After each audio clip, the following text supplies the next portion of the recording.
Good evening and welcome to the hour dedicated to talking about all things strange, weird, and paranormal. You're listening to Strange Talk, broadcasting on 1660 AM in Northside and 91.7 FMHD2 WVXU in Cincinnati. We're also streaming at radioartifact.com around the entire planet Earth. The intro track to this episode and most of our episodes is the Strange Talk intro by Starsilk. I'm your host, Alyx, and we have a very special guest this week. If you would like to introduce yourself. Hi, my name is Kelly Curtis. I am a parapsychological researcher, paranormal investigator based in Manchester, England, but originally, as you might be able to tell from my accent, from the US. I'm currently finishing my PhD, researching death, paranormal belief, and all things weird, basically. Yes. And you are also part of the Paranormal Rescue Team. We had Brian and Helen on before, and they were the ones who put us in touch with you. So I always love when our past guests are like, here's somebody else you should talk to. Yes. Love my Paranormal Rescue Team. Yes. Yeah, that's so fun. And I'm just excited because I think parapsychology is so fun and interesting. And I don't know, it's just neat. Yeah. I feel like largely misunderstood in the grand, public arena. Yes. I was about to say, I feel like most people's introduction to parapsychology, for most people, probably came from Ghostbusters, where they're talking about parapsychology with the Zener cards that I just realized I have right here. Love it. Yes. Yeah. So how did you get into parapsychology? Yeah, I mean, you probably hit the nail on the head there with Ghostbusters. Essentially, every young 80s kid's pinnacle of all things cool and strange. But I've had an interest in the paranormal in general my entire life, since I can remember. I used to, as a kid, tell my mom ghost stories about the ghosts I would play with at night in my bedroom. And luckily I had parents who were very also inclined to the paranormal, so they didn't shut that down, that interest down in me. So I used to, even as a young kid in my small hometown, I grew up in the middle of a cornfield in Illinois, tiny little town. Ohio for me, so yeah. Yeah, same, just a different flavor slightly. I used to investigate my neighborhood ghosts and go and knock on my neighbors' doors and ask if I could check out the ghosts and freak people out. I remember neighbors literally just shutting the door in my face. And I mean, it wasn't just an interest for me. I was definitely on the research track. I would go to the library, zoom through microfiche, trying to figure out who these people were that were still lingering around our little town, and go to the cemetery, find their headstones. I tried to do it legit, yes, if you will, even as a young kid. And that interest has just stayed with me my entire life. And I lived in Austin, Texas, most of my adult life. And I was part of an investigation team there. And, COVID hit eventually, right? As we know. And I'm sure, as with a lot of people, it had me questioning, what do I really want to be doing? It was one of those wake-up calls where am I spending my time how I really want to be spending it? What are my true passions? And at that point in time, I was like, let's go get a parapsychological PhD. Let's just make it actually legit for me and do it for real. So that's when I moved to England and started my research, doing parapsychological studies, more from the psychological lens, just to have a little more credibility in the field in general. But I was like, let's just make it legit. And here we are. Was England your pick for school, or was it just more access to ghosts out there? It was mainly about, there are very few universities worldwide that will entertain this type of research. So that was the first hurdle, was who is even going to care?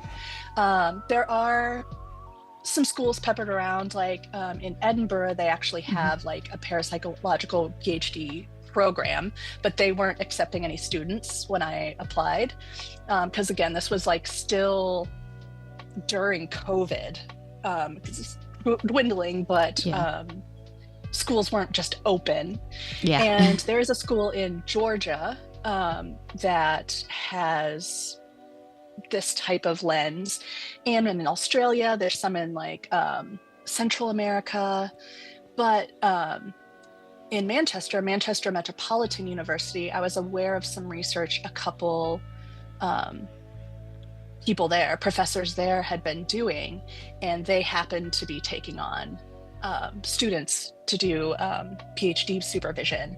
So I wrote to them and they were like, come on board. So it was really a kind of a mix of accessibility and who was open to it at that moment in time as well. So it was very much a stars aligning kind of moment for me. I was like, hey, let's do this. They were like, sounds great. And it just happened. Yeah. So that's awesome. Yeah. And Manchester Metropolitan. We were discussing a little bit before that you're very close to your PhD now. Are you going to stay there once you get your PhD? Yes, absolutely. I feel very connected to this area and its history for various reasons. And I've just been making this new chapter of my life here, so it makes sense to stick around. Stay. Yeah. It's tough being in school and then being like, I'm leaving after this. Like, I don't want to get attached here because I'm going to be leaving. So that's always tough. Exactly. Yeah. I got attached. So no, I'm staying. That's what happened. Yes. So parapsychology, you sent me the abstract of your study. My big research project for my PhD. Do you want to talk about that a little bit? Yeah. My background educationally, my undergrad I did in psychology, and then my master's I did in mental health counseling. So I was a very mental health focused lens in my academic career prior to this. So I wanted to bring that into play. One of the issues with studying parapsychology is you're sort of the black sheep of academia. And you get labeled as a pseudoscience and nobody takes you seriously for like all the wrong reasons. I can go on and on about the ethics and the like just the politics of that.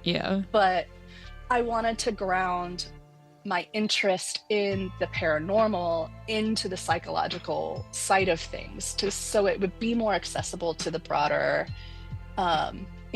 psychology community, to the public at large. So what I decided to do is look at how different types of exposure to death and dying impact people's beliefs about death, dying, the afterlife, the paranormal. It also skims into things like people's well-being and their religious beliefs. But what was at the heart of it for me, like my personal interest, was really that like question of, does the type of death you're exposed to influence or impact what you think happens when you die, and whether or not there's an ongoing connection, relationship that exists there. So that was at the heart of my research question, exploring this. And what I mean by different types of exposure is I was looking at it from kind of 6 types or compartments, if you will. So we have people who are exposed to loved ones in the process of dying and exposed to loved ones after death. Like you go to their funeral, maybe you help take care of the body. Some cultures, they actually help prepare the body for, funeral rituals and things like that. So we have like kind of the personal life, my personal relationships aspect, but both with death and dying. That was a big question for me too. Are people who are exposed to the dying process, are they influenced differently about their beliefs about death, differently than people who are just exposed to a body, a lifeless situation? So there's that, the personal life lens, but then there's also the professionals, people who are exposed to death on the job all the time, over and over again, first responders and hospice care and morticians and people who work in cemeteries and these people who have a professional path where it's repeated, it's like not so personal, it's kind of part of their job. And how does that impact their beliefs about what happens when we die? And again, death versus dying. Are those professionals who are exposed to people in the dying process different than the people who are morticians? Yeah, who only see them afterwards. A body, right? Is that different? But then we also have these sort of internal lens here. The people who are exposed to their own death and dying, people who are in hospice care. I know I'm going to pass. How does that impact their beliefs about what happens when we die collectively? And same, like people who have had near-death experiences. I've had a life-threatening accident. I thought I was going to die. I saw the white light, whatever, those like near-death experience tropes that we hear. Yeah. How, is that different than the people who are terminally ill? What do those people think about death and dying? So we have all these different types of exposures that we experience in our life, and I could have somebody who has that on the job, but also in their personal life, but also had a near-death experience. So there's overlap there too. And it just became this bigger question, like, are these groups different? Are they the same? How are they different if they are, in terms of their beliefs about what happens when we die? Yeah. And did you end up finding any good correlations there, or was it kind of... Yeah. Absolutely. Absolutely. Yes. Largely when it comes to beliefs about what happens when we die, the biggest differences were between those who experience their own death and dying, and then sort of the external, other people are dying. Oh, okay. The people who experience it themselves tend to have, surprisingly, this combination of the most paranormal belief. Okay. Yeah. But they're the most neutral about it too. So that was particularly surprising for me, because I have yet to have a near-death experience, knock on wood. Yeah. But I would imagine if I were to have a near-death experience, for example, I would have strong opinions about it. Yeah. My experience would give me like feelings, or just like, I experienced this, so I'm certain this is going to happen, or like it's good or it's bad or whatever. But that particular group, people who are exposed to their own death specifically, they are the most neutral, meaning I don't see positive, I don't see negative, it is what it is. Yeah. So be it. That could be they did survive, so yeah, it's sort of like maybe lets go of attachment to it in a way. But that was something that was a big surprise. Yeah. Because if I just put myself in their shoes, I'm like, man, I think I would have strong opinions. I would think so too. Right? But they're just like, it is what it is. Fun. Yeah, despite having really like higher levels of saying they believe in the paranormal. Yeah. Yes. And they also report the highest rates of like paranormal experiences. Interesting. Which kind of brings me to that side question of like, does this sort of leave a door open? That's exactly. I've heard a lot of people say that, where like it's kind of like they got a glimpse of the other side, and now they can just kind of see it still. Yeah, it's like there's a tether there that now is just there. Yeah. Yeah. So that's interesting. They have the most belief and experiences, but they're still the most neutral. Okay. Yeah. Interesting. Yes, interesting. And then when we look at the people who have exposure through their loved ones, my loved ones have died or are dying, they tend to be kind of in the middle, I'll say. So like as far as like paranormal experiences, it's pretty average. As far as paranormal belief, pretty average. But they have stronger feelings about what happens when we die, meaning they really lean on it's joyous, there's a heaven. You know, it's like the absence of sorrow, or, you know, they describe it in a lot of different ways, but they really have this belief, which I think is based on they don't want to believe negative things for their loved ones, right? They want to believe they're in a better place, their suffering is gone, they're you know, whatever it might be. So it's like they're pretty like average with the population about their paranormal belief levels and how much they report experiences. But they have this higher, like, it's joyful and continued bonds of like, you know, my loved ones are looking out for me, and like all that sort of cherry-coated view of the afterlife. You don't want to think grandma died and now she's going to haunt my house and be throwing chairs around my house. Right. Thank you. Right. Or even the aspect of nothingness. Like, they want to believe something is there and it's good. Absolutely. Yeah. So that I get it. Entirely makes sense to me, where I'm like, I'm glad that is what happened there. Because I'm like, I feel like that's always the story you hear of people who are sitting with their loved ones when they die. They always say like they just got this serene look on their face. And I'm like, is it serene, or are you projecting that? That's fine if you are. You know, nobody wants to think something bad is, you know, happening at the last moments. Right. But it's interesting because it also pairs with a lot of the experiences that people who are going through the process themselves report, that they do sort of have this serene. A lot of people report like deathbed visions and seeing their loved ones, and this kind of anomalous experiences through the dying process that I think also influences the people who are still here, their loved ones who haven't passed. I think it sort of gives this little feedback loop between them. The dying are reporting these things, and the living are holding on to it in a positive light. Now we have that professional group still. This also gave a lot of interesting, potentially contradictory results. Professionals as a whole reported the like almost anti-skeptical paranormal belief. I don't believe it. I don't think it happens.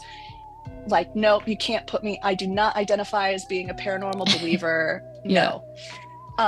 Okay, cool. We can look at that from a lot of lens of like, oh, well, they're scientists and they look at the biological side of things, and, you know, culture within those groups of like, you don't, if you go there, you're the wacko, you know. Stigma a little bit too of if you absolutely, you're going to be labeled as spooky if you talk about believing in those things. Absolutely, because we have to be professional, right? Sure. However, they report so much paranormal experience despite saying they don't believe in it, which created this contradiction that I found fascinating. And part of my research, I really was interested in this professional group. One, because they're highly understudied in this aspect. A lot of research looking at this type of thing looks at the bereaved and the people who are dying themselves. This professional group doesn't get looked at very much. So it was like this question mark for me that I wanted to dive into. And growing up, my mother was a flight medic. So she would go on the helicopter to the worst of the worst accidents and saw all sorts of death and dying and destruction and chaos in her work. And she would come home and talk about a lot of this stuff. She was very open about it. And she would also talk about the spooky things that happened surrounding people dying, because weird things happen when people die. And she would also say how differently people would interpret these things. So they would experience something as like the team of people, like paramedics on the site, she would interpret it one way. Person to her right would say, oh no, that's this. Person to her left would say, oh no, that's this happening. And it, even as a kid, it had me really wondering how we can all have the same anomalous experience, but why are we interpreting it so differently? Mm-hmm. So I was particularly intrigued by this professional group in my research. And so I spent a whole phase of my research interviewing professionals on the job and hearing their stories and their beliefs and their backgrounds and all of these things. It was fascinating. And what I've really honed in on is kind of room for further research. This new question that emerged is, does this frequent exposure to weird stuff surrounding death turn the paranormal into normal? Because that is a great question. This group would be saying things like, oh no, I'm not a believer. Even part of my research was surveys, questionnaires, and so hundreds of professionals would answer these questionnaires, who were in these types of jobs, and they across the board are skeptical, anti-paranormal belief. But then when you talk to them, when I got into interviewing them, they would say things like, oh no, I've never experienced anything weird and spooky, but let me tell you the weirdest, spookiest story ever. And it's leaving. I would just giggle to myself, you're literally telling me you saw a ghost in the hospital ward, and you don't put patients in room number 207. But it wasn't a ghost. But no, I'm not a paranormal believer. Yeah. I don't believe in ghosts. I just saw one. Right, exactly. We just know as a unit not to put people in room whatsoever, because then they'll die, right? This makes sense to me. A friend of mine has her PhD in neuroscience, and all she does is study rat brains all day. And interesting. she's like, I don't believe in ghosts, but she's the jumpiest person when we start talking about ghosts, where she's like, oh, what was that? And I'm like, I thought you didn't believe in ghosts. Right. What was that? Yeah. Why are you freaked out? Why are you even reacting? Yeah. And it cracks me up. So, it just makes me wonder if these people just aren't classifying these things as paranormal. They're classifying them as normal aspects to the process of dying. Yeah. And so therefore they're not attaching to that the belief of it, but they do experience these things nonetheless. Fascinating to me, this contradiction. Yeah. It almost feels like it's being in denial in some ways, but I think you're more correct, and it is more just the normalizing of it, of just, I've seen so much weird stuff that I'm like, well, even if that's kind of weird, I'm sure I'll find an explanation for that. Yeah, and it's interesting too, because it certainly had made,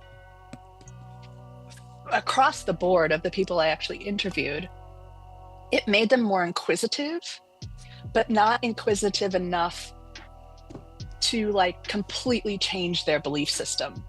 They became more nuanced, perhaps, but not I went from skeptic to believer in ghosts. Yeah. They're like, maybe. I'm not going to say yes, but it's not quite a no anymore. Right. And some of them even would say, I believe anomalous things happen to those that are dying, but they don't happen to the living, to they're not happening to me. Yeah. Even though I'm witnessing this thing happening to someone who is in the process of dying. It's weird that they still separate themselves. And that's less of a surprise to me, because I'm sure there's so much compartmentalization that has to happen to do the work of caring for somebody who's dying or the dead. So it doesn't surprise me that they sort of other that, that's happening to them, not to me. Yeah. Well, and I'm sure I'm in the room and experiencing so much of it is probably also no, I'm not losing my mind. Right. Yeah. Yeah. And I mean, yeah, stigma does play a big part of this. A lot of them would talk about how, like, oh, I've had this happen, this happened, that happened, this happened, that happened on the job. And you don't dare talk about it. Like, you don't tell anybody. And it's sort of sad in a way to me, because I'm like, if all of you would just open up about this, the stigma wouldn't even happen, because you're all telling me the same thing. Story. Yeah. All of you. Yeah. So why aren't you all talking about this? Why is it such a stigma? That's such a big part of why I do this show, is because it's just like, there doesn't need to be a stigma about this. We can talk about the weird things that happen to us. And it doesn't have to be like, oh, you're weird now. It's just, you had a weird thing happen to you. Yeah. And why can't that just be okay and normal? I'm going to use that word again. Yeah. My day job, I work in IT at a distillery, and it is a very old distillery. It was built in the 1700s or 1800s. I don't remember which right now, but it's haunted. I mean, like, everybody always, because I'm the spooky one at work, everyone always comes to me with their weird stories of all the weird ghost stuff that they see there. And so I've been trying to convince them. I'm like, can we go ghost hunting in the distillery? Yeah. I'm like, we have all these stories. Like, I know, like, you know, where deaths have occurred in there. And I'm like, I think it'd be really cool to go ghost hunting there, but no, they're not letting us yet. I'm sure one day I'll wear them down. That's when you just happen to find yourself carrying a recorder around while you're working. I definitely do that. I definitely do that. I haven't got anything good yet, but, you know, I'll get it eventually. Yeah.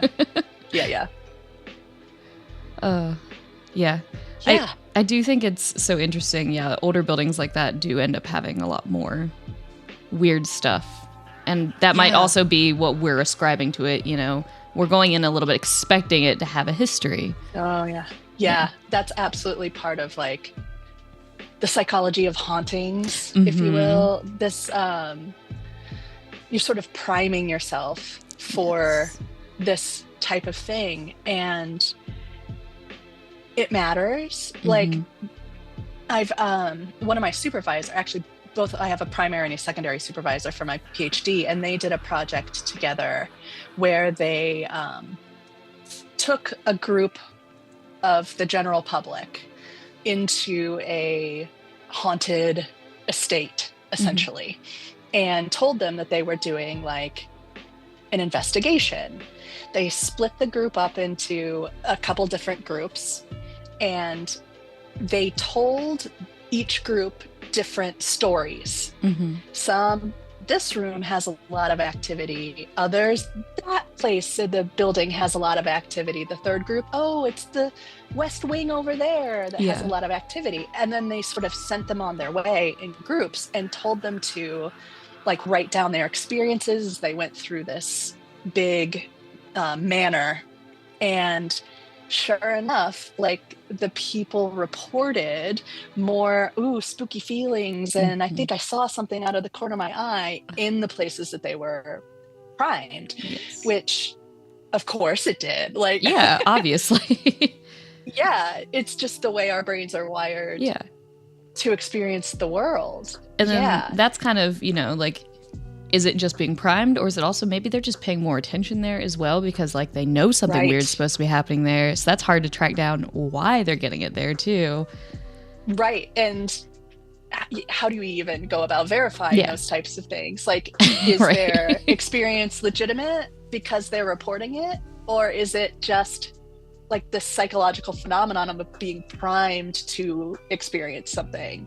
Or, I mean, it even makes me, in my weird side of my brain, go down the question of, like, or are the spirits knowing what stories they were told and, like, wanting to be seen, and so therefore they show themselves in these places that they know the people are expecting to see, that, you know? Yeah, they're hearing it and go, we got to put on a show now.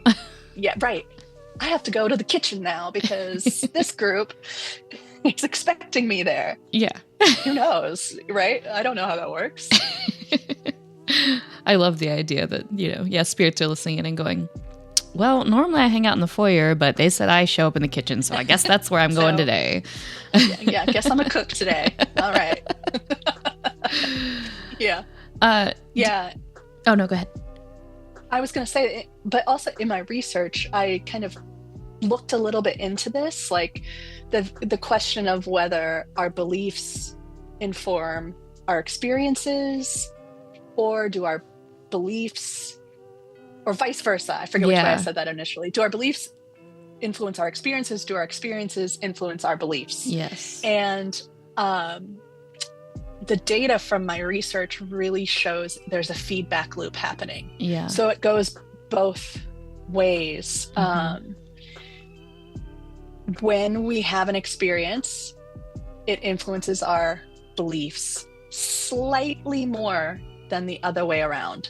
So it like, if you want to ask the chicken or the egg, what comes first, it really is the experience, as far as my data that I got goes.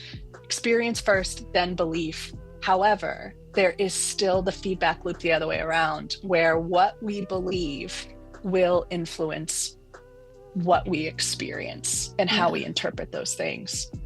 Goes both ways. Feedback.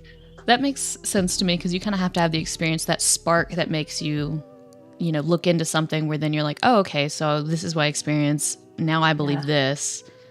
And then, like, once you have a held belief, even if you experience something else, you're like, but I have this belief already. This isn't compatible with that. So that makes sense. How do I reconcile? How do I reconcile these two things? And that's like it takes a lot of different experiences to finally tip that needle once you have a held belief. But you said experiences are more influential, slightly more. That kind of makes sense to me. Yeah. That feedback's a little stronger in that direction. Yeah, because how can you argue with what's right in front of you versus just what you believe? People try, but it's hard. True. Yeah. Did you get to go on any paranormal investigations while you were doing this study? Yeah, absolutely. With the Paranormal Rescue Team. Yeah. That's fun. Yeah. Interesting. Yeah. And I mean, I'm like, how do I put this? A lot of times when you're on an investigation team and the public is reaching out to you with their cases, asking for help, unfortunately, a lot of that pre-screening is, what is the mental health state of these people? Yes. And I don't say that to dismiss people's experiences, because even people who are in the throes of a mental health issue absolutely can be experiencing paranormal and perhaps even more susceptible to it. Yeah, absolutely. Right? However, where do you put your resources? Yes. And it becomes this tough question of, can we put our resources into certain cases compared to others? That's just, we're only so many people. We only have so much time and only so much resources on our end. So we have to choose where we go investigate. And this has become an ongoing thing. Even when I was on the team I worked with in Texas, like, you would get some, I mean, sometimes it's just a gut feeling. You would get some inquiries to your team and you just go, oh Lord, like, no, I'm sorry, that is not an alien in your backyard. It is a moth. And the picture proof you sent me is just, it's a moth. I'm sorry. Yes. So I work in IT. My degree is in audio and video, so radio and television. And so many people send me pictures that I'm like, oh, that orb is like, that's dust on your camera, or it's an insect. And I always feel so bad when I'm like, hey, I really know my way around cameras. Like, this is what this is. That's not to say that people don't get orb photos that are real, but this in particular is not. And we've also had someone who's been emailing us recently about alien photos in his backyard. And interesting. I ran a background check on him, and this day that he supposedly saw this alien was also the day that he got arrested for being in public on a controlled substance. And going through his Facebook, I saw him posting a lot about meth. And I was like, oh, I can put one and one together here. Right. So, yeah, stuff like that, where it's like, yeah, you want to be careful about who you're talking to, where you're like, I don't want to not believe you. It's just, I'm going to also verify that as well. Right. I'm going to use some discretion here and proceed with caution, perhaps. Yes. Yeah. And, again, that raises the question of maybe the aliens are reaching out to the meth head. And could be. We don't know. Yeah. And maybe. Yeah. Right? I don't know. I will say the pictures that he was sending, I was like, I don't even see anything here. I don't know what you're talking about. Yeah. Yeah. We had one recently with a woman who is like, bless her. She was convinced an orb was open, or a portal, was opening up in her bedroom at night. Oh my gosh. And these like demonic entities were coming through this portal to harass her at night. And we're like, one of the first questions we ask is like, do you have any evidence? What can you share with us? Like, and she's like, yes, I have video. And we're like, intrigued. Okay. Please send it up. Please share. It's just a badly painted white wall. Like, oh my gosh. And again, I'm like, there's this fine line between like, what do they call that? The Cassandra complex, where like somebody is actually experiencing something and no one believes them. But there's only like, we have to move forward with what we can verify, and I can't verify that. That particular situation, my favorite like paranormal investigation show of all time is Paranormal Home Inspectors. Have you ever seen it? No, but I love the sound. There's only like 10 episodes. I think it's actually set in England. I don't remember exactly. There's only 10 episodes. It's all on YouTube. I don't know why they never made this like a longer series. But they go into this place that is having these experiences, and they have a home inspector come in. They have a paranormal investigation team come in, and then they have a medium come in.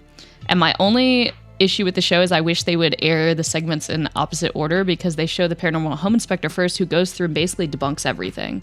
Where he's like, oh, you're seeing this here because these are two slightly different shades of white on the wall. So you're seeing a person at the top of the stairs because it's actually the different shades of white interacting. Your eyes are just... Yeah. And then he's like, oh, this door keeps coming open because it's not on the frame correctly. And like, yeah, he just goes through and he debunks everything.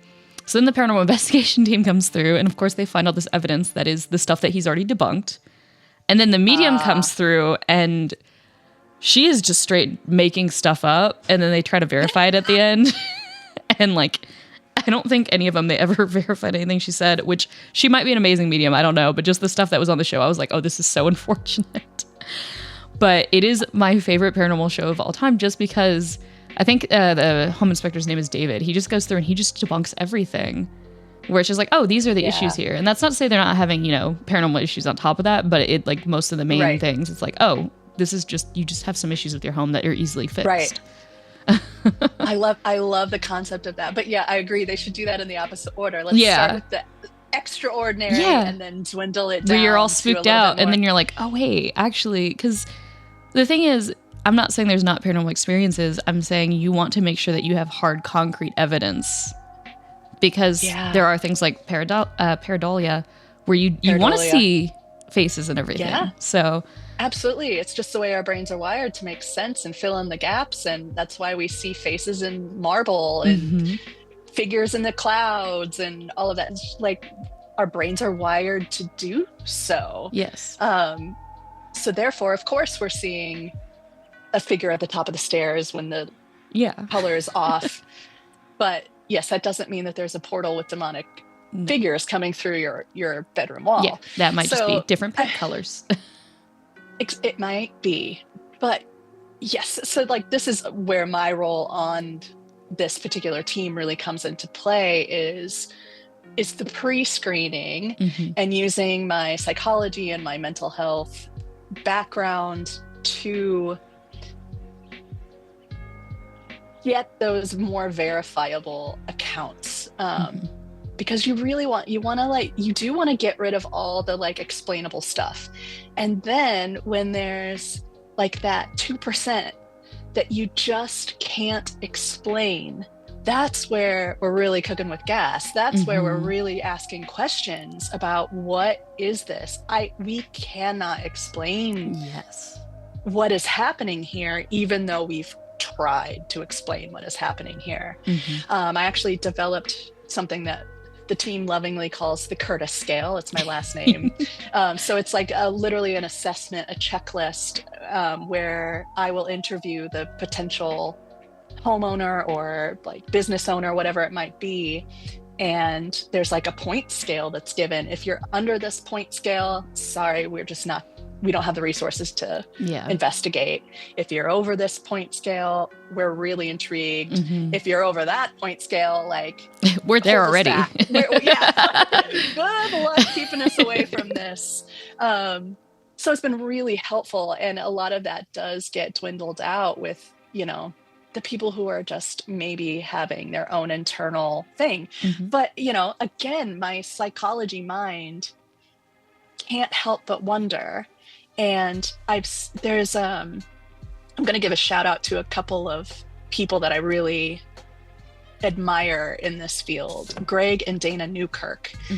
If any of you listening haven't heard of Greg and Dana Newkirk, I absolutely adore them. And they've done a lot of interesting work around the idea that most hauntings are actually happening inside your mind, regardless of the external factors that are happening. Mm-hmm. And if you want to go down that rabbit hole, it becomes like that question of like, well, how do I know the aliens aren't only able to talk to the person who's on substances? And how do I know that there's not something going on with this woman where she's the only one that can see the demons coming through the portal in her wall?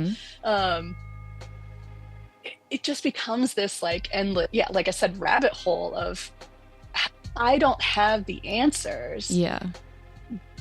But nonetheless, I am intrigued as hell about trying to find the answers to this. Absolutely.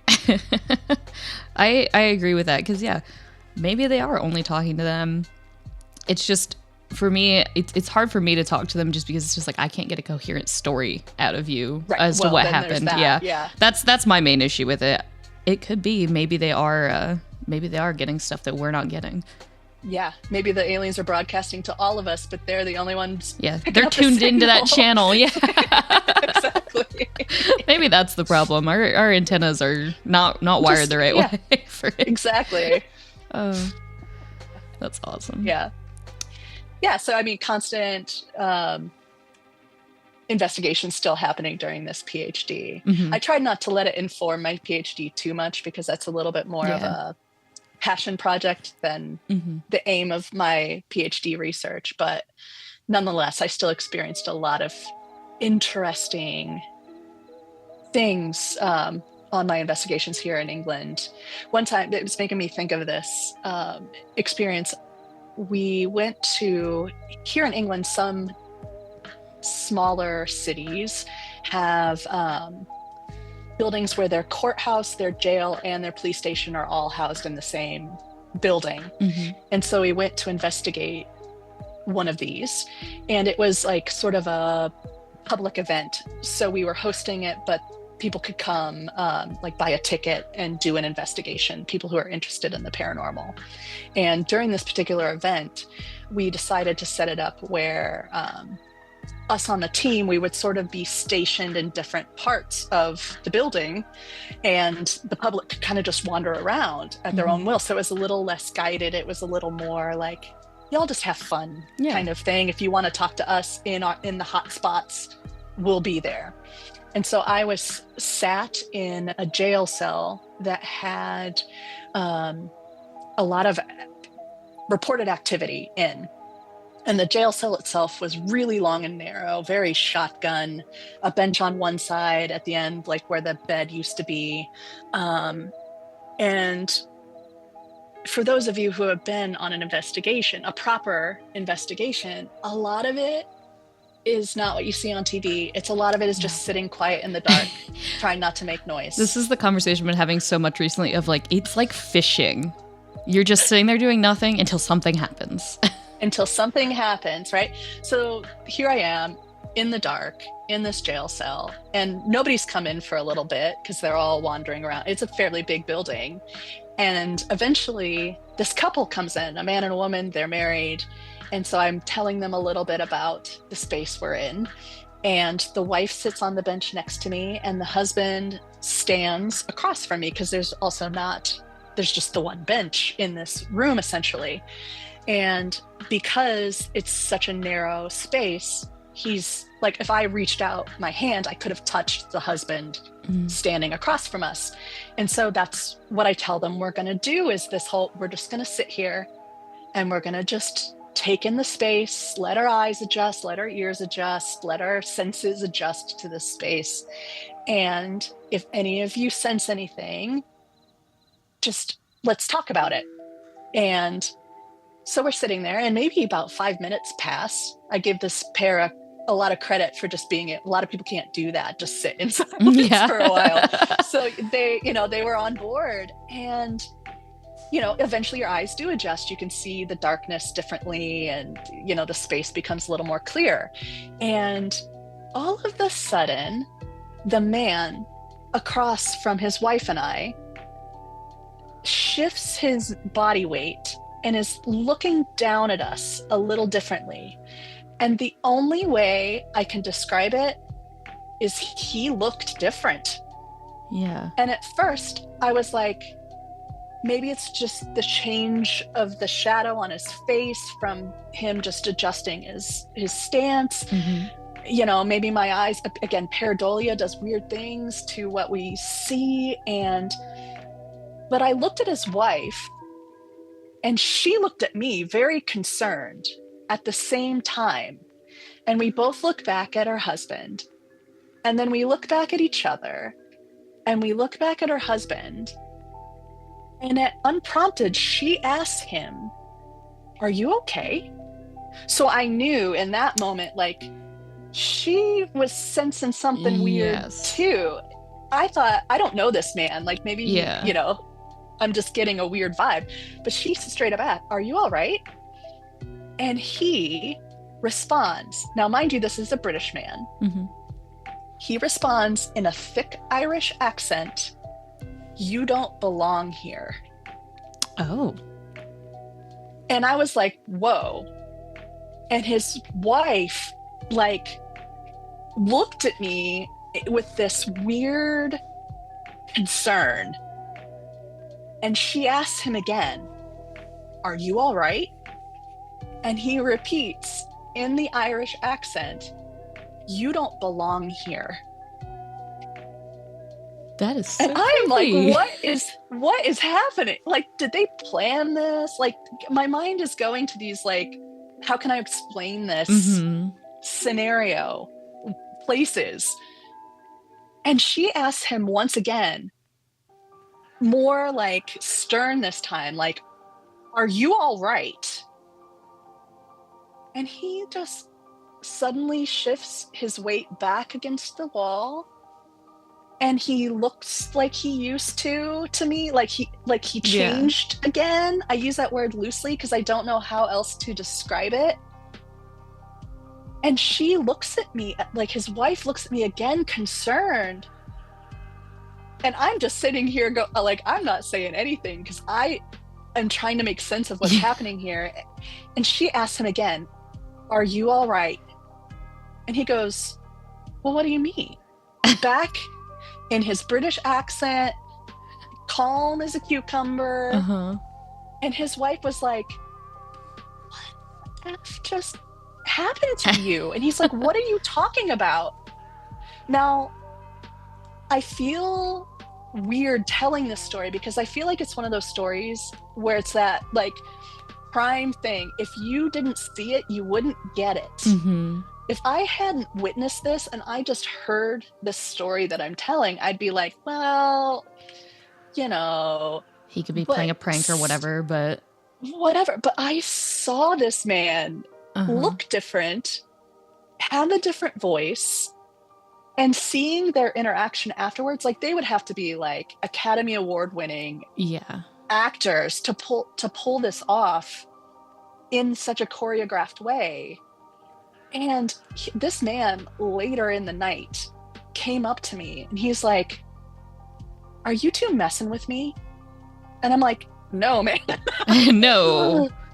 I am not messing with you. I was like, "Are you messing with me?" Yeah. Like, this is what I'm wondering.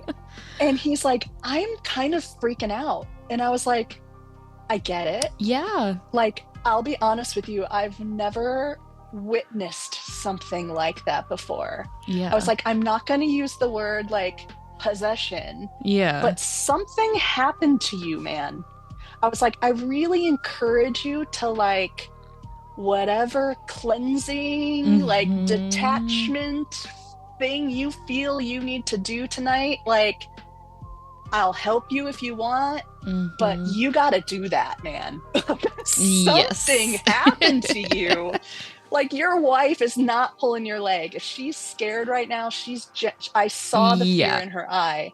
And so, like, I use this story as this example of like, is hauntings happening inside of us? Like, something happened to that man. And I don't know, again, I'm not necessarily going to use the word possession, but it was the closest thing to that I've ever witnessed. And it really had my gears turning about the internal mechanism of hauntings. Is something happening inside of us? Was this a spirit taking over him, or was it him reacting to the environment? Was like, what was going on with this situation? I will never know. I will never ever know. That's going to be an ongoing question for me. Fingers crossed that one day somehow he calls you and he goes, I figured it out, but I don't think that's going to happen. No. And what is interesting about the history of that particular cell is that one of the like reports was about an Irish prisoner who used to stay in that cell, who had a particularly like violent history and like past. So, I mean, the mix of all of that was just so, of course, I'm not leaving scared. I'm leaving fascinated. Yeah, you're like, like, give me all the answers because I want to know. Oh, my problem. And I always tell my friends, I will die first in a horror movie because something creepy will happen. And I'll be like, I want to study it. No, I want to look closer. Let me dive in. There's a noise in the hall. I'm running towards it. Please. I've definitely done that and found a coyote instead, but you know. Oh, well.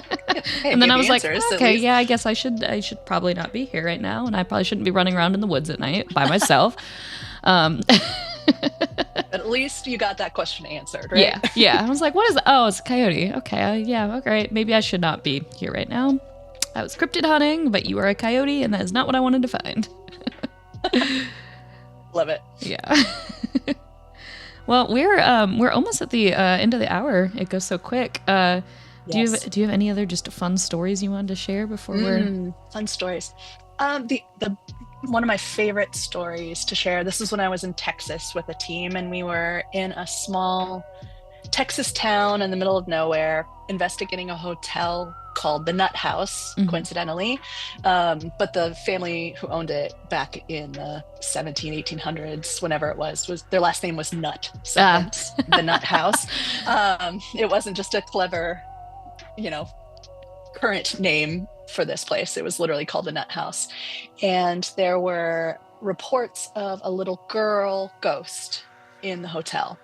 And luckily we had place to ourselves.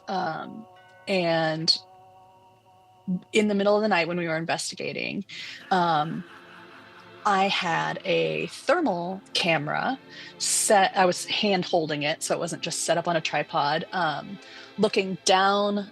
It was a small hotel, so there was just one hallway of rooms with rooms on each side. The room at the very end of the hall was the one that this little girl supposedly had the most activity in. So I'm sitting at kind of the entranceway of this hallway, holding the camera, looking down the hall.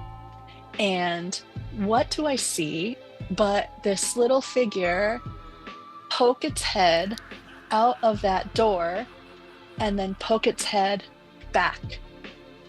And I saw it on like the little window of the camera, because I'm watching live as it's recording.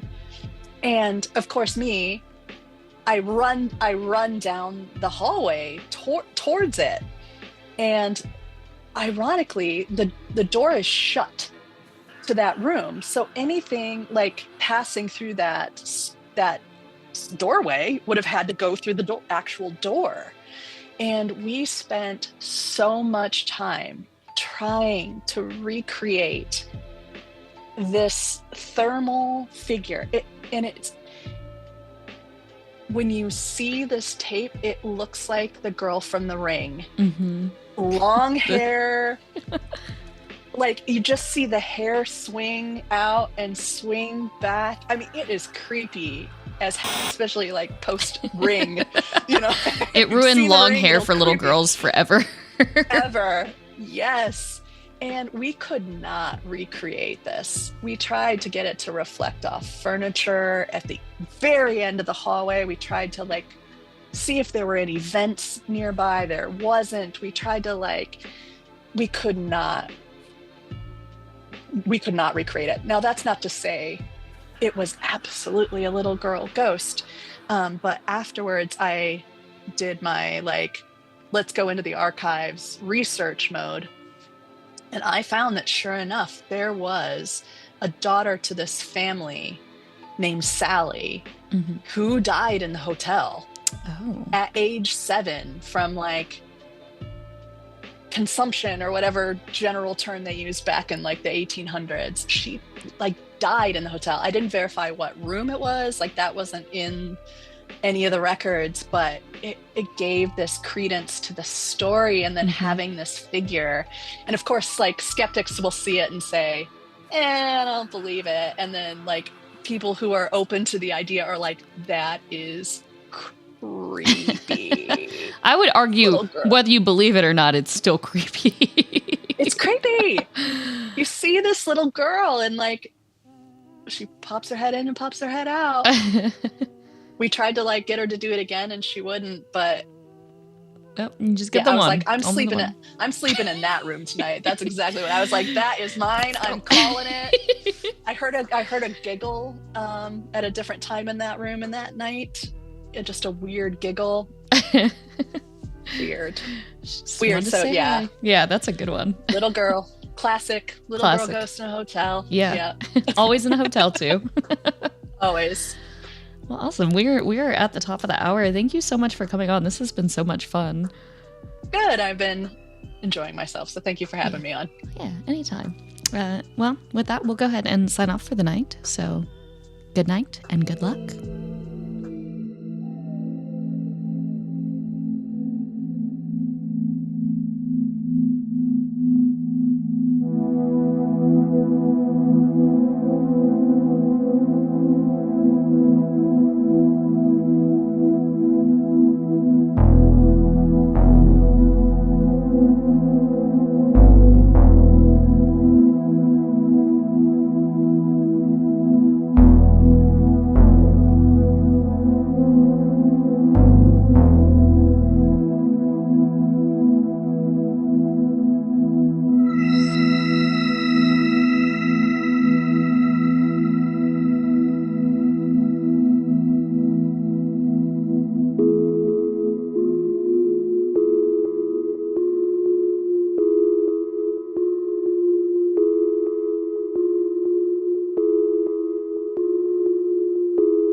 You are listening to Radio Artifact on 1660 AM in Northside and 91.7 FM HD2 WVXU in Cincinnati.